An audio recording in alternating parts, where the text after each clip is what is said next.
Section 1. You will hear a man phoning the customer services manager of a hotel to get information about holding a conference there. Hello, Flanders Conference Hotel. Oh, hi. I wanted to ask about conference facilities at the hotel.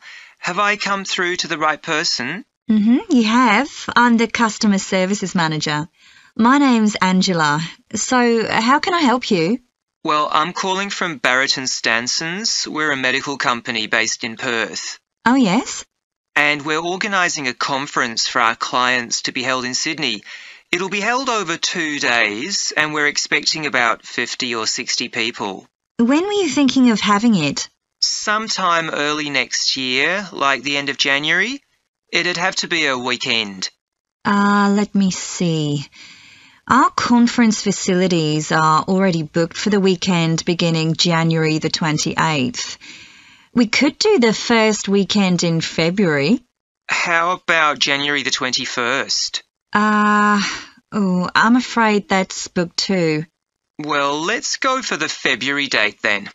So, that's the weekend beginning the 4th. Okay. Now, can you tell me a bit about what conference facilities you have? Sure. So, for talks and presentations, we have the Tesla room. Sorry? Tesla, that's spelled T-E-S-L-A. It holds up to 100 people, and it's fully equipped with a projector and so on. How about a microphone? Yes, that'll be all set up ready for you.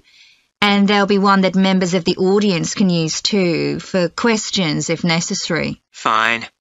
And we'll also need some sort of open area where people can sit and have a cup of coffee. And we'd like to have an exhibition of our products and services there as well, so that'll need to be quite a big space. That's fine. There's a central atrium with all those facilities, and you can come before the conference starts if you want to set everything up. Great. And I presume there's Wi-Fi? Oh, yes. That's free and available throughout the hotel. Okay. Would you also like us to provide a buffet lunch? We can do a 2-course meal with a number of different options. What sort of price are we looking at for that? Well, I can send you a copy of the standard menu. That's $45 per person. Or you can have the special for $25 more. I think the standard should be okay, but yes, send me the menu. Now, we're also going to need accommodation on the Saturday night for some of the participants. I'm not sure how many, but probably about 25. So what do you charge for a room? Well, for conference attendees, we have a 25% reduction, so we can offer you rooms at $135. Normally, a standard room's $180. And does that include breakfast? Sure. And, of course, guests can also make use of all the other facilities at the hotel. So we've got a spa where you can get massages and facials and so on. And there's a pool up on the roof for the use of guests. Oh, great. Now, what about transport links? The hotel's downtown, isn't it? Yes. It's about 12 kilometres from the airport, but there's a complimentary shuttle bus for guests. And it's only about 10 minutes walk from the central railway station. Okay. Now, I don't know Sydney very well. Can you just give me an idea of the location of the hotel? Well, it's downtown on Wilby Street.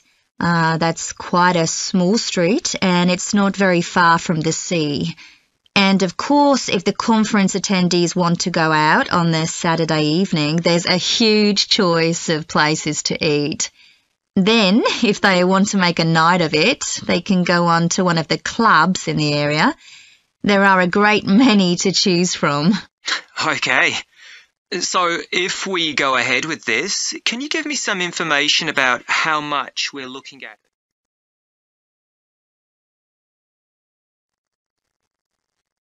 Good morning. My name's Lucy Crittenden.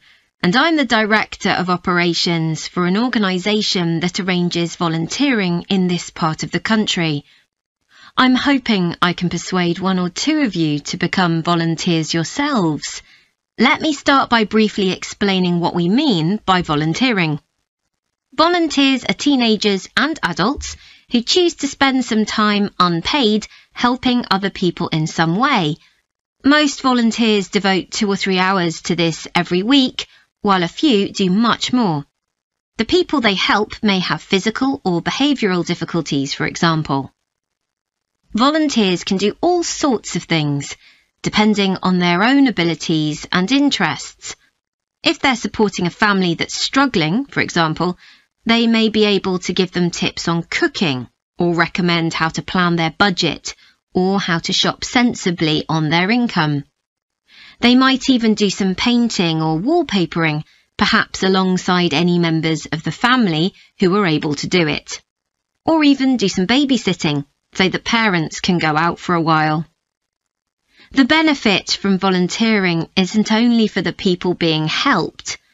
Volunteers also gain from it. They're using their skills to cope with somebody's mental or physical ill health, and volunteering may be a valuable element of their CV when they're applying for jobs. Employers usually look favourably on someone who's given up time to help others. Significantly, most volunteers feel that what they're doing gives them a purpose in their lives. And in my opinion, they're lucky in that respect, as many people don't have that feeling. Now I'd like to tell you what some of our volunteers have said about what they do, to give you an idea of the range of ways in which they can help people. Habib supports an elderly lady who's beginning to show signs of dementia. Once a week they, along with other elderly people, go to the local community centre where a group of people come in and sing. The songs take the listeners back to their youth, and for a little while they can forget the difficulties that they face now. Our volunteer Consuela is an amazing woman. She has difficulty walking herself, but she doesn't let that stop her. She helps a couple of people with similar difficulties who had almost stopped walking altogether. By using herself as an example, Consuela encourages them to walk more and more. Min visits a young man who lives alone and can't leave his home on his own, so he hardly ever saw anyone. But together they go out to the cinema or to see friends the young man hadn't been able to visit for a long time. Tanya visits an elderly woman once a week. When the woman found out that Tanya is a professional dressmaker, she got interested. Tanya showed her some soft toys she'd made, and the woman decided to try it herself. And now she really enjoys it and spends hours making toys. They're not perhaps up to Tanya's standard yet, but she gains a lot of pleasure from doing it. Alexi is a volunteer with a family that faces a number of difficulties. By calmly talking over possible solutions with family members, he's helping them to realise that they aren't helpless and that they can do something themselves to improve their situation. This has been great for their self-esteem. And the last volunteer I'll mention, though there are plenty more, is Juba. She volunteers with a teenage girl with learning difficulties who wasn't very good at talking to other people. Juba's worked very patiently with her, and now the girl is far better at expressing herself and at understanding other people. Okay, I hope that's given you an idea of what volunteering is all about. Now I'd like to talk to you about... Section 3. You will hear a trainee music teacher called Joe talking to his supervisor about the school marching band that he has been given responsibility for. So, how are you getting on with your teaching practice at the high school, Joe? Well, I've been put in charge of the school marching band, and it's quite a responsibility. I'd like to talk it over with you. Go ahead. You better start by giving me a bit of background. Okay. Well, the band has students in it from all years. So they're aged 11 to 18, and there are about 50 of them altogether. It's quite a popular activity within the school. I've never worked with a band of more than 20 before, and this is very different. I can imagine. They aren't really good enough to enter national band competitions, but they're in a regional one later in the term. Even if they don't win, and I don't expect them to, hopefully it'll be an incentive for them to try and improve. Yes, hopefully. Well, now the town council's organizing a carnival in the summer, and the band has been asked to perform. If you ask me, they aren't really up to it yet, and I need to get them functioning better as a band, and in a very short time. Have you been doing anything with them? Apart from practicing the music, I mean. I played a recording I came across of a drummer talking about how playing in a band had changed his life. I think it was an after-dinner speech. I thought it was pretty inspiring, because being in the band had stopped him from getting involved in crime. The students seemed to find it interesting, too. That's good. I'm planning to show them that old film from the 1940s, Strike Up the Band, and talk about it with the students. What do you think? Good idea.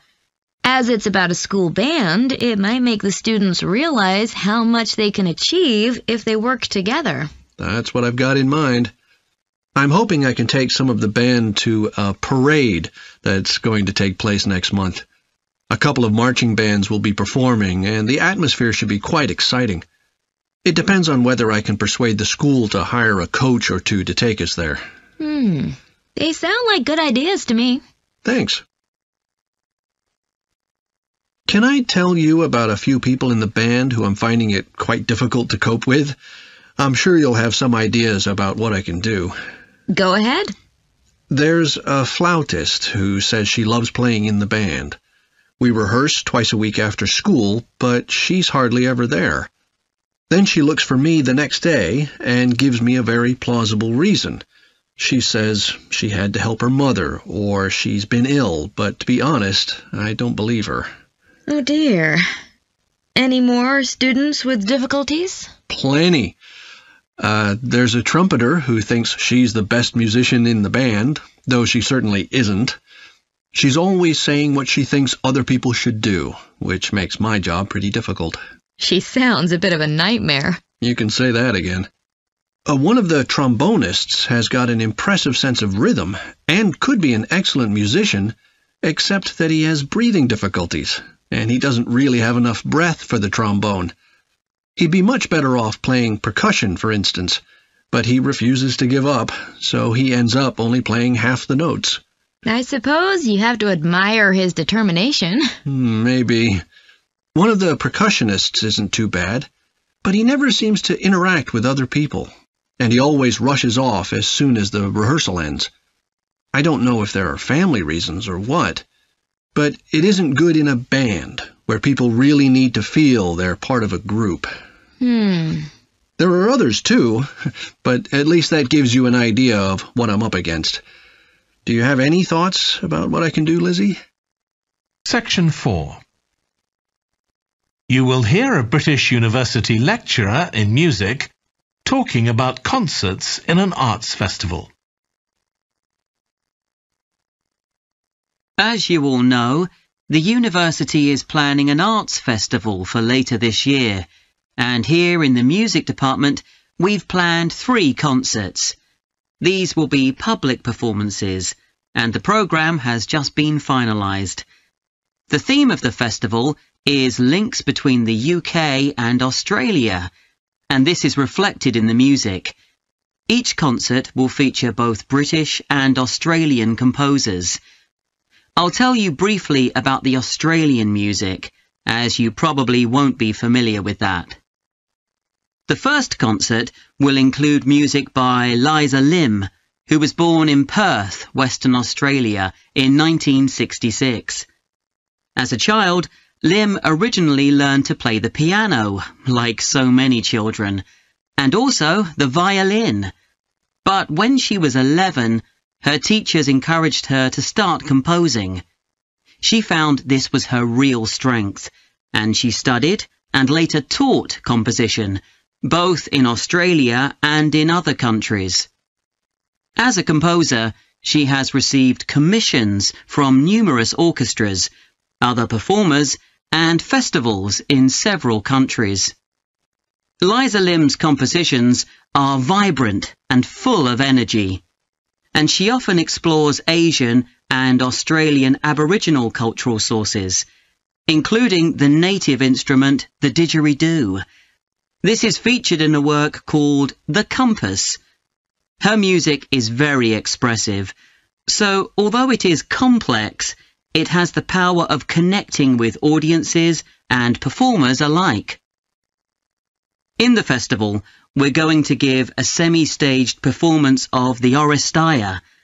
This is an opera in 7 parts, based on the trilogy of ancient Greek tragedies by Aeschylus. Lim composed this when she was in her mid-20s, and she also wrote the text, along with Barry Kosky. It's performed by 6 singers, a dancer, and an orchestra that, as well as standard orchestral instruments, includes electric guitar and a traditional Turkish stringed instrument. Lim wrote that because the stories in the tragedies are not easy to tell. The sounds she creates are also disturbing, and they include breathing, sobbing, laughing, and whistling. The work lasts around 75 minutes, and the rest of the concert will consist of orchestral works by the British composers Ralph Vaughan Williams and Frederick Delius.